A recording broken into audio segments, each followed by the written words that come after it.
So with that, I'm going to go to Grant, and we're going to go into navigating landlord-tenant law. And this is super important if you're a property manager, if you're an owner, if you're thinking about buying investment property. California is a tenant majority state now. And so a lot of the laws keep changing in favor of the tenants. And there are a lot of tenants who know the tenant law better than a lot of us do, right? So, and they have the free advocacy center and things like that. And so it can be very, very challenging. So I'm really excited to have Grant with us today. He has been great. He's also helped, I am part of the HOA, my HOA board. So he's helped us navigate through a bunch of HOA issues as well. And he's just been such a wealth of information. And I'm so thankful to have him here today. Thank you, Jean. So thank you for coming. Let me tell you a little bit about myself. I have been practicing law for about 20 years, and landlord-tenant law is a component of my practice. 80% of my practice is litigation, about 20% is transactional. So, and we do everything real estate, okay? So if it's buying and selling real estate, if it's leasing real estate, both residential or commercial, sometimes we'll do purchase and sale agreements in other states. So, so I've been practicing for 20 years. I haven't seen everything, but I've seen enough to touch on some of these issues that we're gonna discuss tonight. So with that being said, we're gonna launch into the quick reminders. So quick reminders involving fair housing laws. This, of course, applies to both landlords and tenants. But it also applies to HOAs, because I've seen it happen before where an owner who owns a condo within an HOA wants some sort of reasonable accommodation as it relates to the CC&Rs, which are basically what we call equitable servitudes that run with the land. But basically, when you buy into a condo, you're buying subject to the CC&Rs, which is a contract. And the contract is recorded with the county recorder's office, and it runs with the land. So when you buy the property, whether you have a copy before you buy that property or not, you're automatically bound by the terms of the CC&Rs, okay? And then I've also had the issue arise with like a small landlord, and they have a tenant who has a dog, but there's some pet policy, so the tenant gets smart and says, well, I have a disability, or there's some issue. They go see a doctor, and they get a note, and then it triggers the landlord's obligation to basically comply with fair housing and the federal statutes on that issue. So emotional support animals. Emotional support animals and service animals are not pets, okay? They're basically tools to cope with a disability. That is how the law views emotional support animals and service animals. And emotional support animals and service animals are not the same. Service animals, for example, are animals that are, somebody who is blind needs to, and I'm deviating from it's just my style here. So anyway, generally landlords can have rules relating to pets. There's nothing wrong with that, okay? But there are exceptions that apply, okay? So landlords can ask if there is a request for an accommodation for the landlord to ask for documentation to support the need for an emotional support animal, okay? And if they supply the information to pass that first hurdle, then the landlord can basically say, well, even if you present the documentation, is there something that is going to cause a problem to my business or to the living arrangement? So, for example, if the tenant wants to keep an animal, a denial is appropriate if it causes an undue financial or administrative burden on the landlord. It fundamentally alters the landlord's business, or it poses a direct threat to health, safety, or substantial property damage. Okay, so in application, the last case I had involving this type of scenario where it was a situation where a family had multiple dogs. They were permitted to have one dog, and the dogs were basically, I think it was a German Shepherd and a Pit Bull mix. And the thing is that you can't say just because it's a Pit Bull, it's vicious, because it has to be viewed on a case-by-case basis based on credible, objective evidence, not stereotypes, right? So that specific dog that you're trying to exclude, because it's one additional bed, has to exhibit actual, like a threat of harm, barking, or anything that would basically give the landlord good cause to deny the request. Section 8, applicants. This also falls within fair housing. So the fair housing laws are basically laws that are designed to protect tenants against discriminatory actions. And so if a tenant comes to a landlord and says, hey, I'm a low-income applicant and I'm paying some percentage and a housing provider is going to make up the rest, you can't deny an application on the basis of that fact. You're discriminating on the basis of income. So if you deny the application on some other basis, you're not discriminating, right? So, but if somebody says, hey, I'm an applicant, or I'm coming to you because I'm a Section 8 applicant, you cannot deny them. To do so would basically be discriminatory and illegal. And you also have to watch out, because there are, for the property owners out here in this room, there are tenant advocacy groups that engage in watchdog activity where they will cold call people and set you up. So be careful, okay?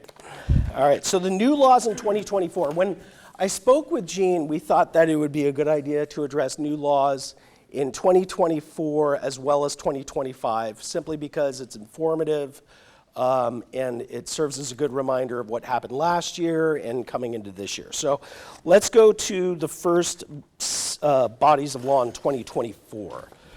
Security deposits. AB 12, Assembly Bill 12.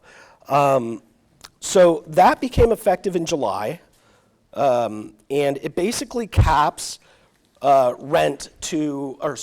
caps the security deposit to 1 month's rent, okay? The old law was always, if it's an unfurnished unit, then it's 2 months max rent, and for furnished, it's 3 months max rent for the deposit. But then, effective July 1st, 2024, they capped that to 1 month's rent, okay? Now, in that same statute, what they do is they also define the deposit to basically say to the landlord, look, if you're going to charge a deposit, you can only charge one deposit, okay? Because some landlords basically set aside what's called a pet deposit. But you can't do that. You can't call anything else in a lease some other deposit, okay? So what happens is that because deposits can only be one payment of security. A security deposit is security which is to be held in trust by a landlord as security for payment of non-rent and damage to the premises beyond normal wear and tear. That's it, okay? It doesn't belong to the landlord. It belongs to the tenant, and it's held in trust. The verbiage that we have on the slide is a little confusing, so I'm just gonna read it to you on my notes, okay? Small landlords who are natural persons, or LLC, which all members are natural persons, and who own no more than 2 rental properties that collectively include no more than 4 dwelling units. Okay, so the way that I read that is that so long as you don't exceed the 4 dwelling units, you're cool, right? So you can have 1 house and 1 triplex or 2 duplexes or some combination, however you want to work it, so long as you don't exceed 4 dwelling units. The next slide is no-fault evictions. Okay, so in 2019, in October 2019, Gavin Newsom signed the Tenant Protection Act, okay? And then it took effect January 1st, 2020. okay? COVID hit March 2020, okay?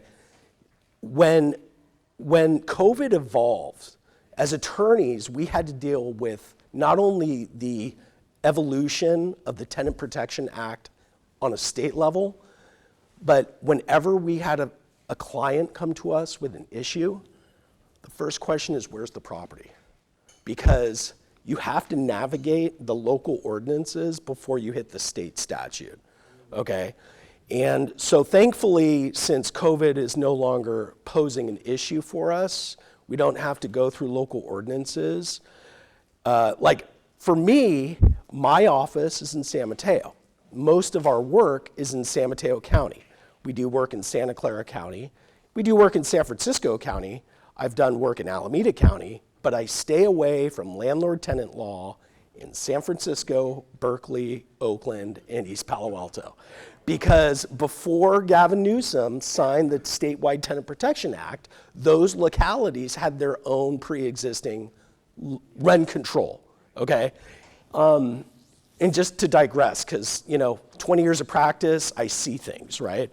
I don't know if it was during COVID or not. I had a client who owned a multi-unit property. It was on Telegraph Avenue. Commercial on the bottom, residential up top. Thank you, Joe. And Berkeley passed an ordinance that basically said it was mandatory seismic retrofit work for all downtown commercial properties. So what happened is that the commercial tenants down on the ground floor basically left. And then all the residential tenants above were all protected under the local rent control ordinance. And so they have a rent board in Berkeley. All these local jurisdictions have rent boards, right? So what they do is they keep track of what your rent is. And so for a landlord to raise rent on these units, they have to go seek permission from the board to do it. They keep track of it. So in any event, yeah, I don't want to digress too much, but here in San Mateo County, in Santa Clara County, all we really have to do is just comply with the state laws, with the exception of EPA. But with East Palo Alto, most of our work, we don't even really get involved because it's just circumstantially. It's usually everywhere else but East Palo Alto. But in any event, so which slide are we on? Okay. Yeah, no fault eviction. So I'm going to come back to this.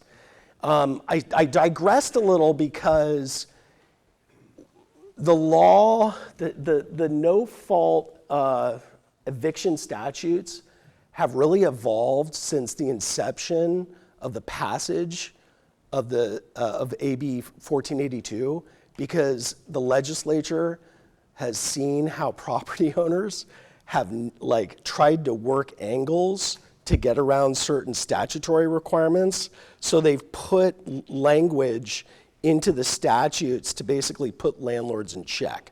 So I'll get to that later on during this seminar. So online notary, so Senate Bill 696, it's a body of law that basically has expanded for online notaries to happen.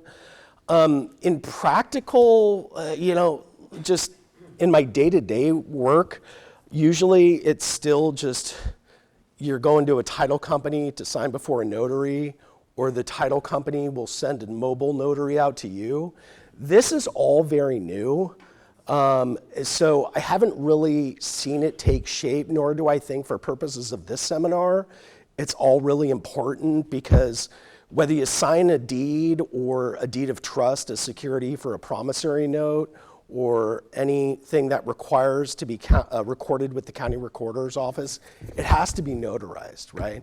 So as the title companies get hip to online notaries, I think it's just an evolving thing, right? One of the things I did find interesting is that this body of law authorizes an online notary to perform notarial acts by means of audio-video communication. So in other words, I guess you can do it by Zoom now, right? You get in front of a computer screen, And I guess, because, when you sit before a notary, they have a book, you have to sign, present ID, and then they do the thumbprint. So I'm sure in practice, a notary is probably a better suited person to have that discussion with you than I am. So I think new laws in 2025. So Assembly Bill 2801 has, it's regarding deposit deductions, and this is codified under Civil Code Section 1950.5. I mean, yeah, I'm probably not going to cite code sections to you guys because probably come see me, right? So yeah, you deal with it. Okay, so what does this do? It requires landlords to provide itemized statements for security deposit deductions. In practice, the landlords, even before this law, within 21 days, you had to give the itemized statements, so we don't really need to dwell on that. But this body of law does limit landlords' claims against the tenant for the security deposit. So it limits claims by landlords for materials or work to restore the premises back to the original condition, exclusive of ordinary wear and tear. And so the next bullet point actually hits on this squarely. It prohibits landlords from requiring tenants to pay for professional cleaning services unless reasonably necessary. So basically what this body of law does is it basically applies a strict standard for landlords who are going to charge professional cleaning fees.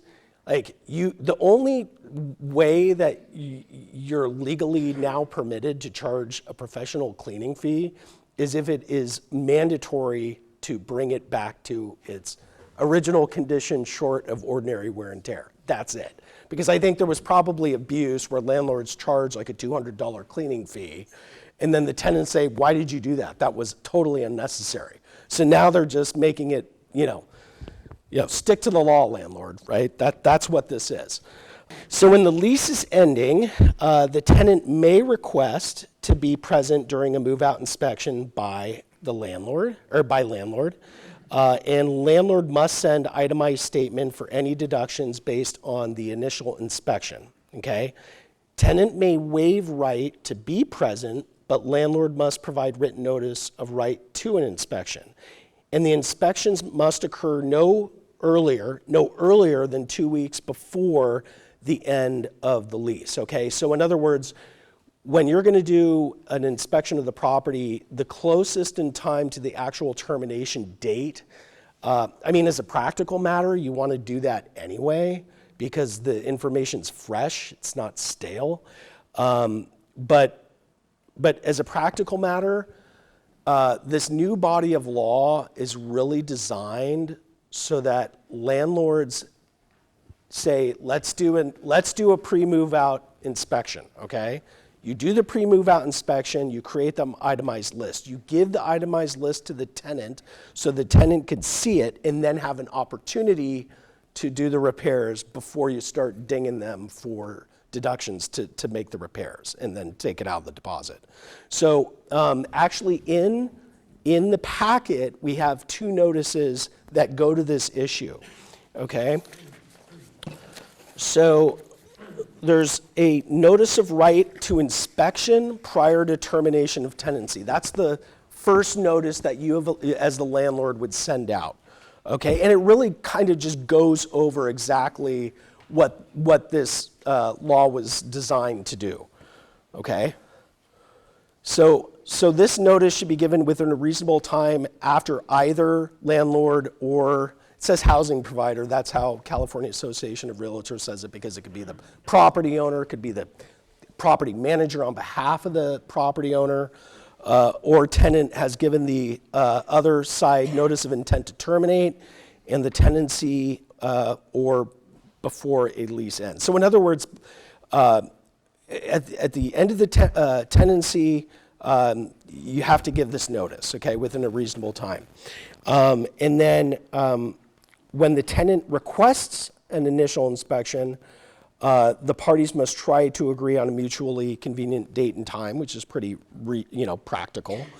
And if you look at part number 1, Roman numeral number 1, which is about 3/4 of the way up at top, the last sentence says, that basically the purpose is to give an opportunity to the tenant to correct deficiencies consistent with your lease or rental agreement in order to avoid deductions from your deposit, okay? Okay, and then you can elect however you want to do it. And then if you look to the second, just if you look to the 48-hour notice of inspection prior to termination of tenancy, this should be the second notice that you give if you're the landlord, okay? So you want to do it in 2 phases, okay? In other words, you just want to give as much notice to the tenant as possible for the pre-move-out inspection, so that you can do the pre-move-out inspection, so you can do the itemized list, because, I don't know, it's just creating more red tape for landlords. I mean, call it for what it is, right? But nonetheless, we still have to comply because that's what the law is now, okay? So, okay. And the language in both of these notices is relatively similar, and the intent behind both notices is the same, okay? Here's my favorite part, inspection photos. So now inspection photos are going to be a prerequisite to making deductions after April 1st. So any leases that are in effect now, starting April 1st, in addition to itemized statements, you have to take photographs before you do any repairs, okay? And for any leases entered on or after July 1st, then you have to take photos before the tenant takes possession, and then, again, the same rule applies on the move-out, okay? All right. If a landlord fails to follow these rules, then they cannot legally make a claim against the tenant's security deposit. All right, and then the next one is Assembly Bill 2747, which says credit agencies here, but it allows landlords to report rent payments to credit agencies, which can help tenants build credit. Okay, so in my practice, I never really saw this, and here's why. The existing law is that it required landlords of assisted housing developments to offer tenants the option of having rental payments reported to at least one consumer reporting agency. Well, what's an assisted housing development? That's like Section 8 housing, right? So just in our practice, we don't deal with that. So the existing law, sorry, before this law, this is pre-AB 2747, authorized the landlord of an assisted housing development to charge a $10 fee, and it prescribes how to offer of rent reporting is to be made. So assisted housing development is defined as multifamily rental housing that receives government assistance. That's like Section 8 and like below market housing, BMRs, okay? So the new law, what is the new law? So the new law requires landlords to offer any tenant the option of having tenants' positive rental payment information reported to at least one consumer reporting agency. For new leases on and after April 1st, the offer has to be made at the time of the lease agreement and at least once every year after that. And then for any current leases as of January 1st, the offer has to be made no later than April 1st and at least once annually after that. So I think for purposes of this discussion, everybody, I think April 1st is a pretty important date just to live by, just for compliance purposes with these new laws. We also have in the packet an offer of, sample offer of tenant positive rental payment reporting information.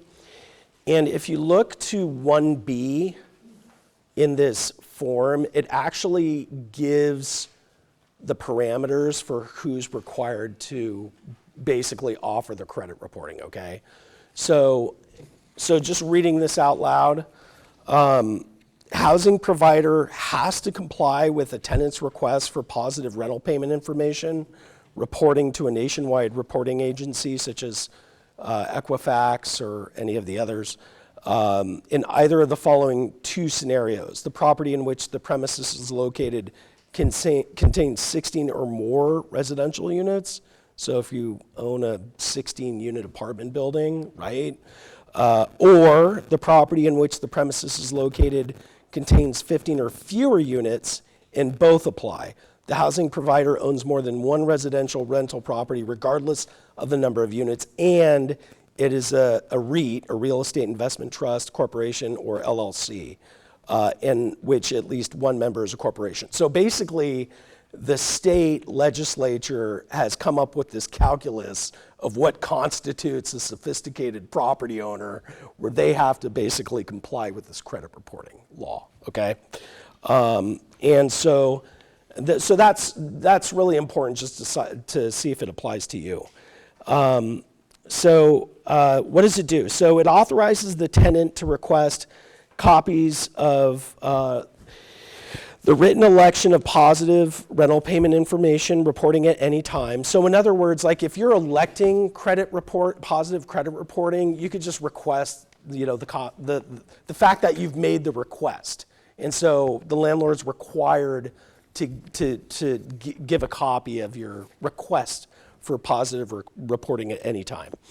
Tenant may subsequently file a written request to stop that reporting, and landlord must comply with that request. However, if a tenant does that, then they can't elect to have the positive reporting within a 6-month period. There's basically a hold. So if a tenant says, stop what you're doing, then within a 6-month period after that, they can't say, oh, now do positive credit reporting, okay? All right. So for the landlord, at least there's some cost shifting here. It does authorize the landlord to charge the lesser of $10 a month or whatever the actual cost is to provide the service. And it prohibits the landlord from taking certain actions if tenant fails to pay the rent reporting charge. So if you look at page 2, top of page 2, it actually says what the landlord's remedy is, which is to basically stop reporting the tenant's rental payments, and then it restates the 6-month hold, okay? Yeah, and we already discussed the exemption. So I don't know, in practical effect, I don't know how many people in this room are affected by this. All right. All right. AB 2347. AB 2347 is my favorite. And it's my favorite because we had evictions that started going out in December, at Christmas time, right? Great time to evict a tenant. And then when it came to file the lawsuit, sorry, let me back up. So notices to terminate, whether it was a notice to terminate for no fault, just cause, or like a 3-day notice to pay or quit, went out in December. But then when we filed suit, come to learn that there was a new summons issued. So the time to respond for defendants to an eviction case is not, originally it was 5 days, now it's 10 days, okay? Yeah, so just as a practical matter in my world, right?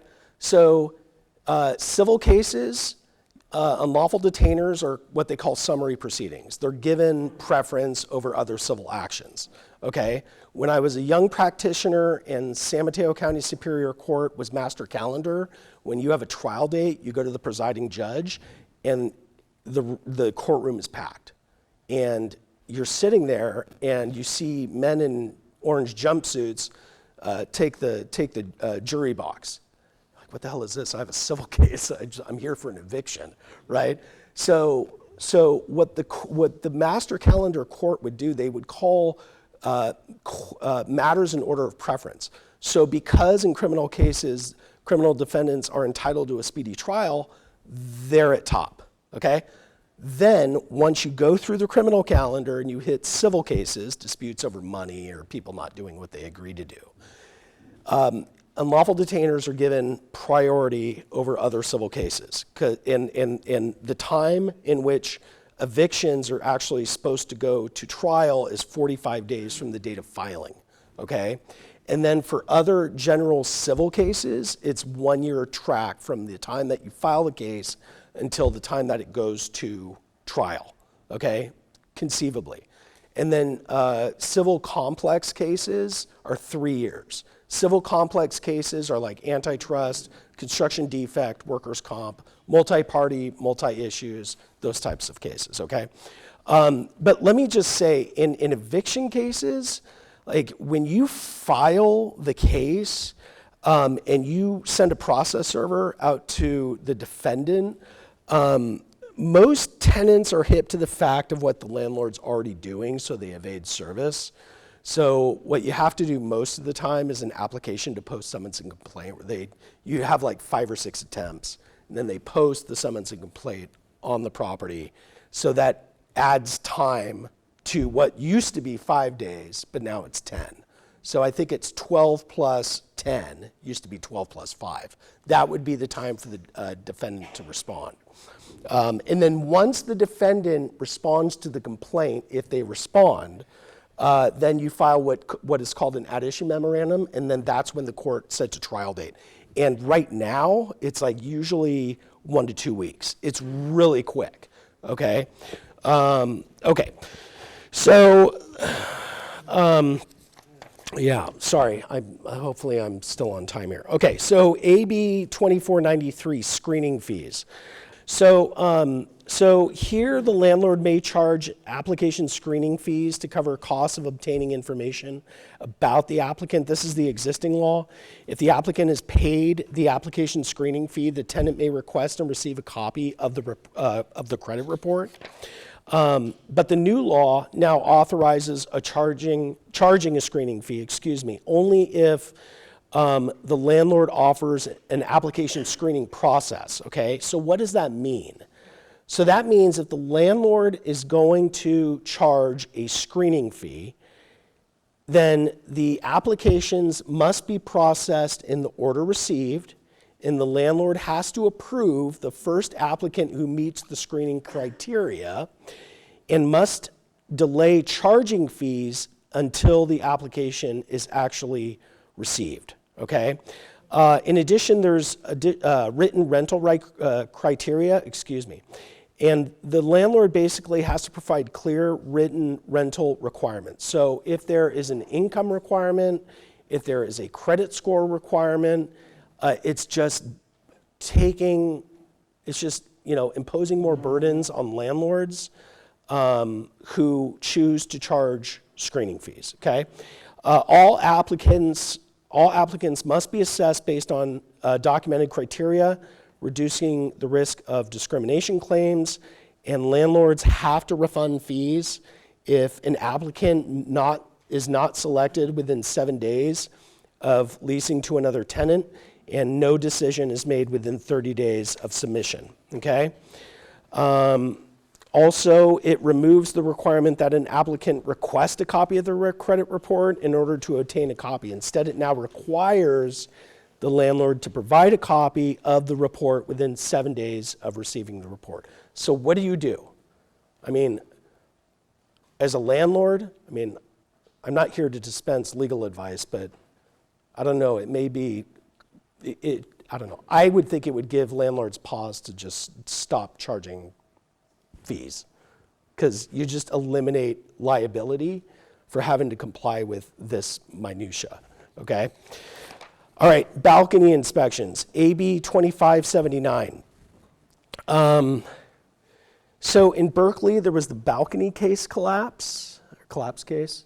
And so what that did was it triggered new laws as it applies to apartment buildings and HOAs for doing inspections for structural soundness,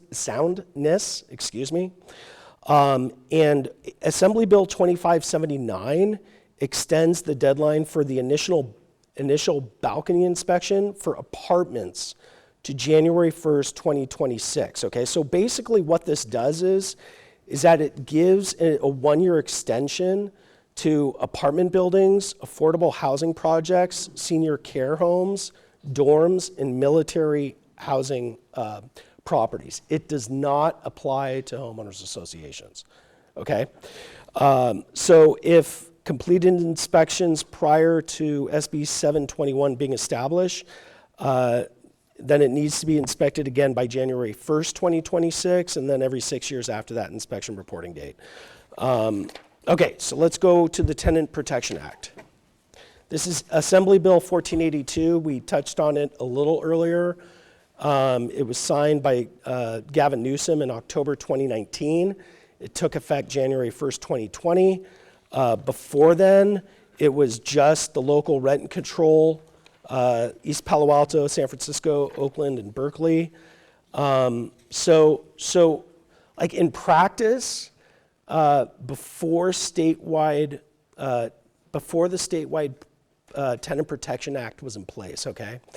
A landlord and a tenant who are in a fixed lease are contractually obligated to perform in accordance with the terms of the contract, okay? They're in contract. If the contract expires and it defaults to month, then you are still obligated to perform in accordance with the terms of the agreement, but the term of the tenancy defaults to month, okay? And before the Tenant Protection Act in San Mateo County, except for East Palo Alto,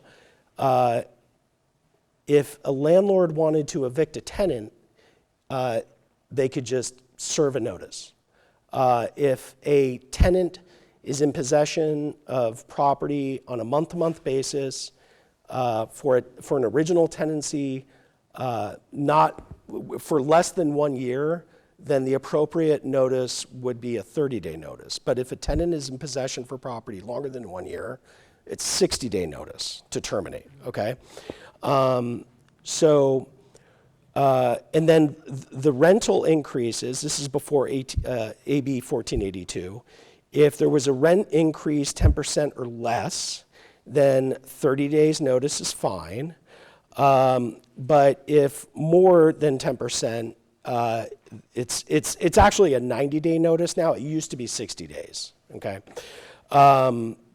Okay, but this also applies if you're exempt from the Statewide Rent Control Act, okay? So if you're exempt, these rules still apply, okay? If month-to-month tenancy and less than 1 year, we talked about that, 30 days notice, otherwise it's 60-day. But if you're Section 8, it's 90 days, okay? All right. So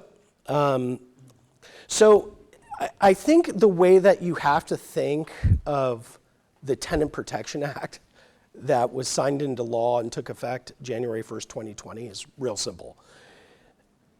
There is a body of law that covers at fault just cause and no fault just cause. So you say at fault of tenant, just cause of landlord, no fault of tenant, just cause of landlord. So at fault of tenant, just cause of landlord. Here we go. Let's go through the list. Non-payment of rent. That's a familiar one. Breach of material terms. Okay, so I want to impart something upon people in this room because this is important. So if a tenant defaults under the terms of a lease, okay, usually you think of it generally as monetary or non-monetary, okay?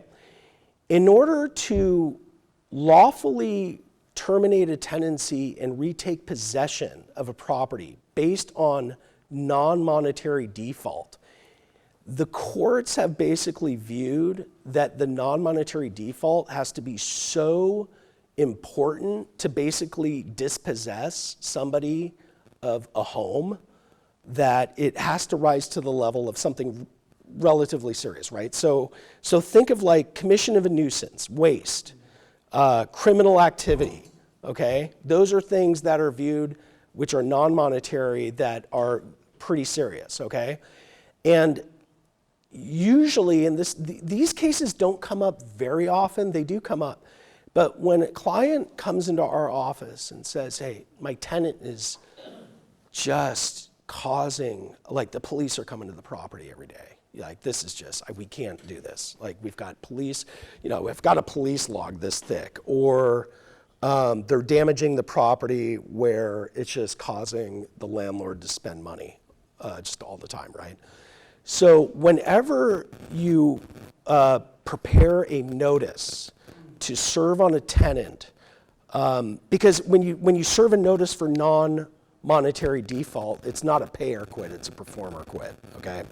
So, but the thing is that if a non-monetary breach is so material that you basically can't unring that bell, you want to, in the form of the notice itself, actually create a little log. Like, on September 1st, 2024, tenant did this, police were called, and just create a little log. Because when you go to court and you present that log as evidence, you'll probably have other stuff, then it will support this idea that you're going to dispossess somebody of their right to, possession based on something that is so material that it warrants retaking possession of the property for non-monetary default, okay? Okay, so I think that's a good explanation of that page. Let's go to the next one. What are some additional reasons? Lease is terminated after January 1st, 2020, and after a written request from the landlord, the tenant refuses to execute a written extension. So basically, if a landlord says, hey, I want to extend the terms of our lease, and the tenant says pound sand, then that would qualify as an at fault of tenant, at just cause of landlord to get them out, okay? Tenant refuses entry as authorized by statute. This happens occasionally. Tenants destroy the place. Not to say that you can't get them out for commission of waste nuisance, but this is another sort of similar ground, right? Where you're saying, look, we've got mold inside this unit, and we don't know what the cause of the mold is, right? I mean, it could be a latent defect. It could be something that somebody did to the property. But if you need to send a hazmat, like ServPro, right?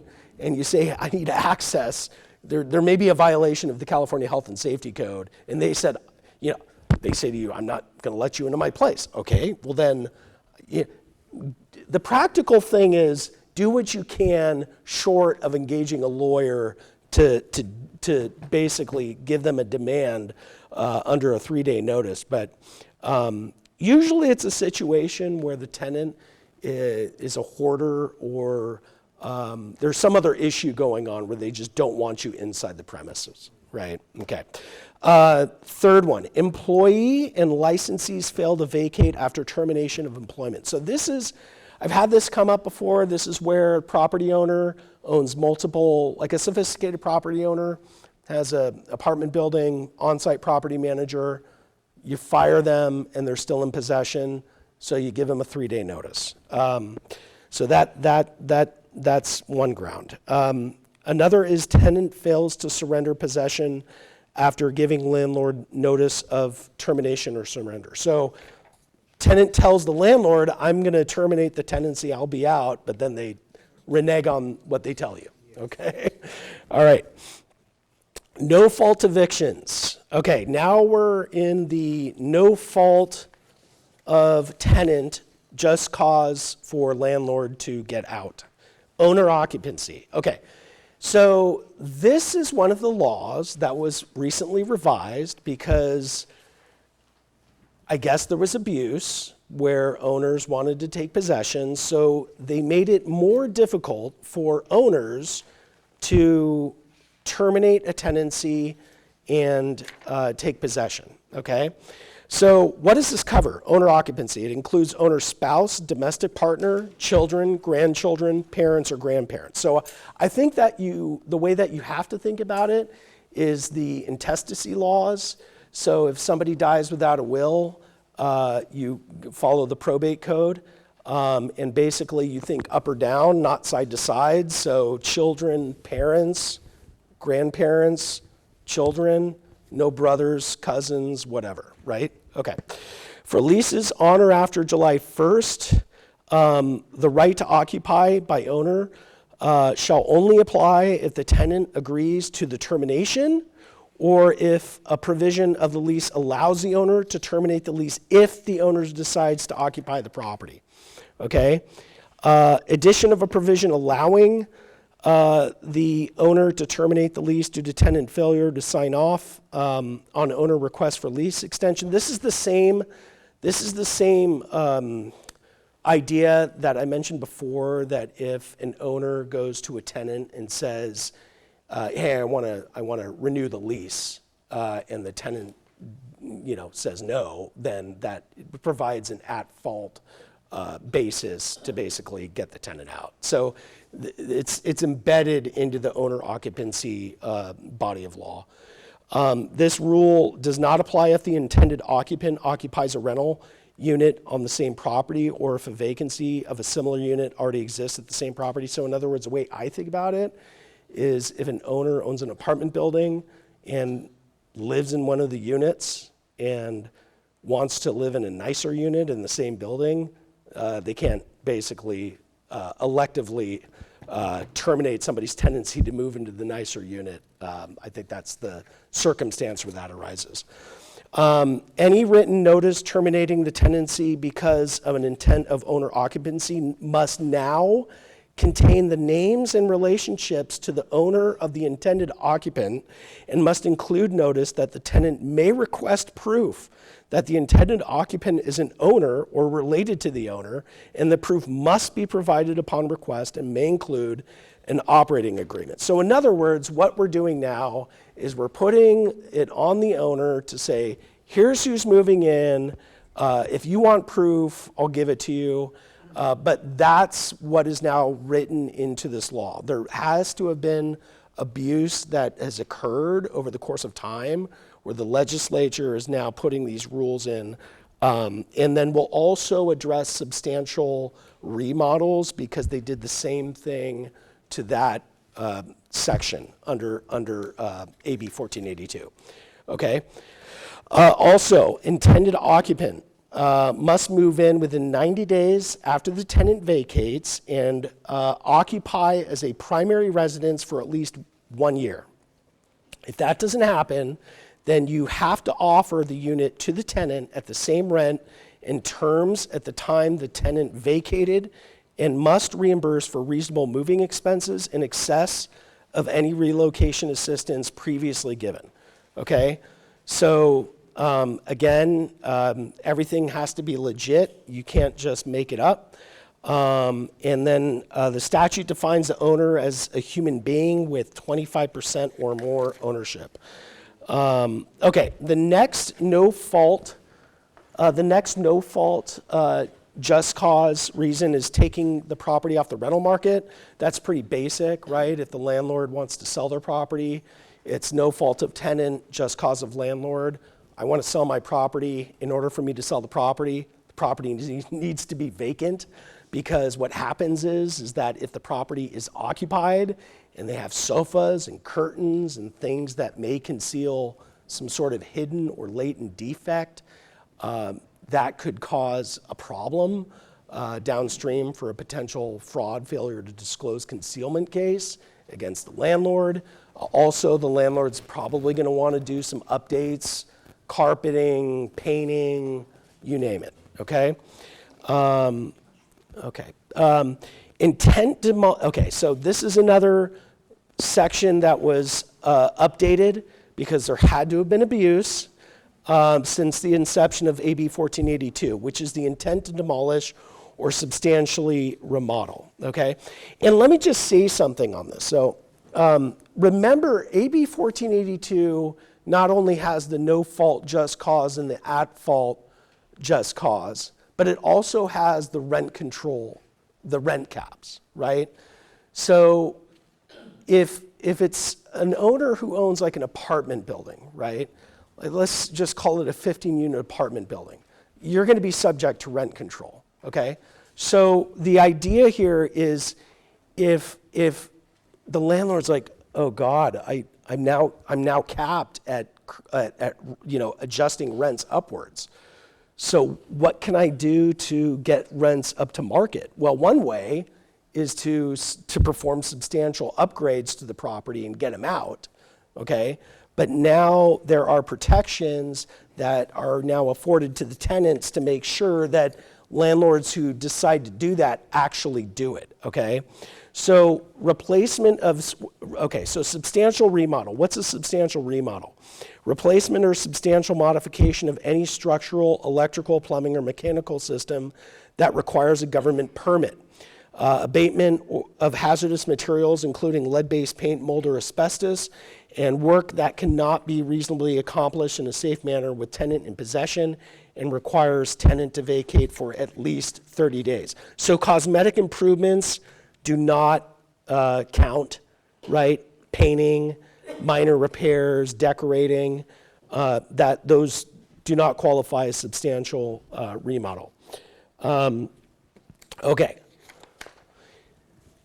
All right, so if demo or remodel is not commenced or completed, this is the update, okay?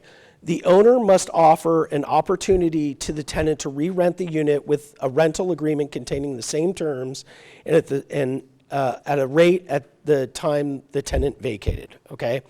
Tenant must notify the owner within 30 days of receipt of an offer, and if accepted, they must reoccupy the unit within 30 days. Okay, so additionally, the landlord now has to describe, okay, and by the way, when you're saying the landlord has to do something, right, whether it's owner occupancy or if it's substantial remodel, it's real easy. What you do is in the form of the notice saying, notice of termination, you basically comply with the statute by writing it into the form of the notice, right? So in this case, landlord must describe in the notice, just put in the notice, substantial remodel to be completed. When is it? Just projected date, right? Approximate expected duration of the substantial remodel. Put a range, approximate range. If the property is to be demolished, expected date by which the property will be demolished. Okay, landlord now has to provide one of the following. Copy of the permit. If the permit's not required, then give a copy of the signed contract with the general contractor or whomever is going to actually do the work, with details stating the work, when it will be done. Notice that if tenant is interested in reoccupying the rental unit following the work, the tenant must inform the owner and provide contact information, okay? What else does Senate Bill 567 update? For no fault eviction, landlord must give notice of right of rent relocation equivalent to 1 month rent. And rent relocation must be given to tenant within 15 days of service of termination notice. Okay, so let me just talk about the practical effect of this, because this actually comes up quite often when a landlord comes to us and they say, okay, so I have to give rent relocation. What I can do is I can either not charge them last month's rent, or I can just cut them a check. What we always do is we always recommend just cut them a check. Just cut them a check. And the reason why is because if you screw up on the math or the dates on the proration don't match up, you basically invalidate the notice. So you have to redo it, okay? So you're better off, if you know what the amount is, just cut them a check, okay? All right. If the tenant fails to vacate after you cut them a check, okay, then any relocation or rent waiver shall be recoverable as damages. Landlord's failure to comply with rent relocation requirement shall render a notice of termination void. Okay, and then the rent cap, okay? AB 1482, if you have a property that is affected by 1482, then you have rent cap requirements. So the ceiling is calculated at 5% plus CPI. So basically 5% increase of rent plus the consumer price index, or 10%, whichever is lower each year. You can only make 2 rent increases each year and cannot exceed the ceiling. And the CPI is calculated from April 1st of that year from the prior year according to the CPI index of where the property is located. Typically, we always just say to our clients, just go see the California Apartment Association website. They post that information online. You don't need to sit there with a calculator. It's available online. Just check it out. So for example, in 2024, there was an 8.8% increase. So then you calculate that by taking 5%, which is just the fixed percentage, and then the CPI was 3.8 for April 1st, 2024, okay? So you total that up, it's 8.8, which is less than 10%, so that's the number. Okay.